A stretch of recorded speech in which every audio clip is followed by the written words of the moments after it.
Hindi umano nagpapatinag si Pangulong Rodrigo Duterte sa mga bumabatiko sa kanya.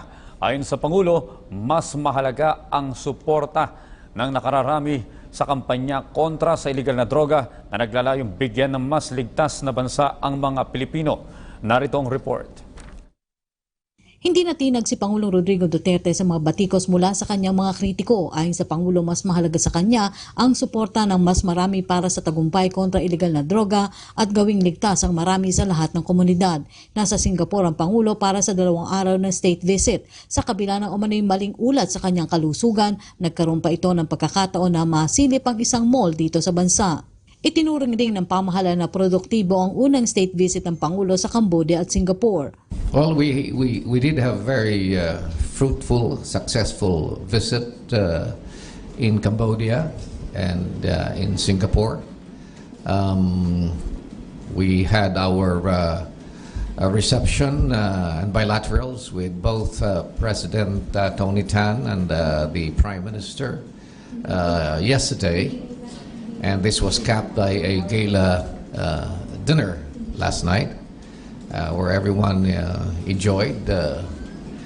And the sum total of what was the result is that we had forged a much stronger relationship with Singapore and committed to strengthen our trade, investment, and commercial relationship.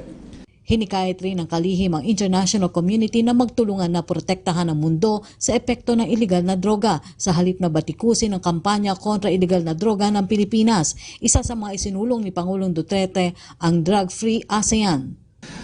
We would therefore like to urge the international community to look at this pressing problem that is a world problem and to make sure that instead of criticizing the methods simply on the basis of propaganda, on the basis of unverified reports, that they should extend the full support in our efforts in trying to eradicate this world problem.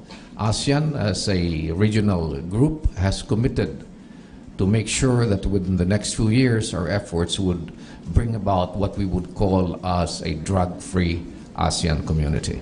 Kinumpirma naman ni DTI Secretary Ramon Lopez na positibo sa usaping pang-ekonomiya ang pagdalaw ng Pangulo sa Cambodia at Singapore. We're really optimistic that the state visits or presidential visits we're doing really establishing a lot of goodwill by our President Duterte with the respective leaders of the countries we're visiting.